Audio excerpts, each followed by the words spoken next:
Well, that GOP field is getting even smaller. Rand Paul calling it quits today. Of course, Mike Huckabee earlier this week, and now it's all over the world, all over Twitter. Rick Santorum at any moment will make it official he's dropping out. So will any of these former candidates end up being someone, wink, wink, running mate? By the way, I did ask Mike Huckabee this very question on Friday before he dropped out of the race.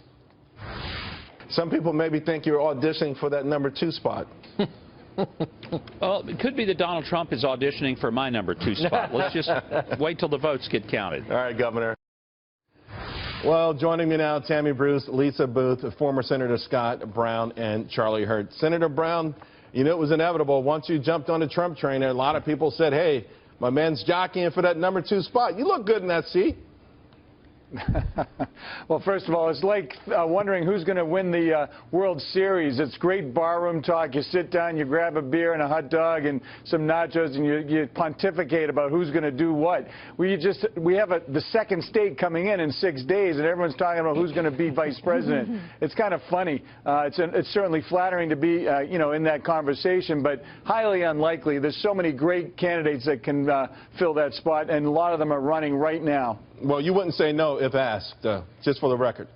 Hey, I'm going to do my job right now to make sure that my guy gets in the White House and that, more importantly, we retain the Senate to make sure that Chuck Schumer doesn't become the majority leader. That's my number 1 and 2 priorities right now. Great point. I think a lot of people applaud Rand Paul for now focusing on the Senate. But, Tammy, you brought up the point during the break. There are a lot of good people running right now who would be a nice pull for #2. Let's say Trump won the nomination. Sure. Look, there's so much talent out there. It's fabulous.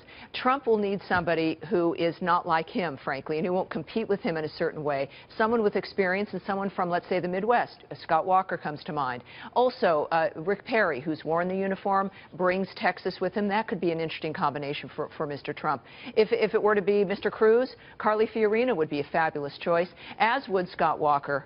Mr. Perry is a little more difficult because they're both from Texas, but I think that this is a fabulous thing to have to worry about because there is so much talent, and we do have to think about, though, the combination of what we need to get this nation back on our feet. Charlie, I know it's a little early for this, but, we're going to speculate anyway, so what do you think?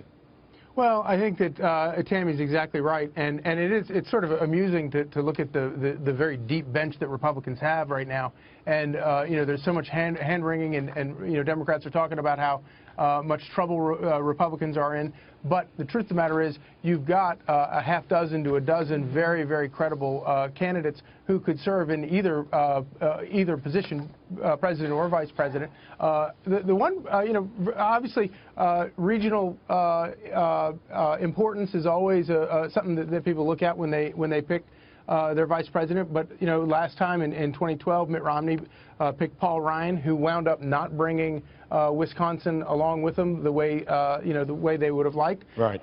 So I think that Tammy's exactly right. That whoever gets the nomination is going to probably look for the someone to balance out the ticket in terms of skill sets. Lisa, remember for the debate that after the Fox News debate, Rick Santorum and Mike Huckabee both beat a path over to the Donald Trump event, and a lot of folks said that puts them pretty high up there. Scuttlebutt on Twitter right now that Santorum is going to actually back Donald Trump, and perhaps Huckabee too. They may have an event soon in Arkansas. Would either of those guys be it, or would it be someone we're not even talking about? Well, and I imagine they would say yes if asked, but, sort of what's been discussed so far is, yeah, you want someone that's sort of going to round out the ticket and that has something that you don't offer. If you're a Senator Cruz or Marco Rubio, you might want someone that has governing experience, or perhaps a woman as well, so maybe they look at someone like Nikki Haley. Or if you're someone like Donald Trump and you have that executive experience, you might want someone who has federal experience that understands the federal government a little bit more in depth to sort of round that out.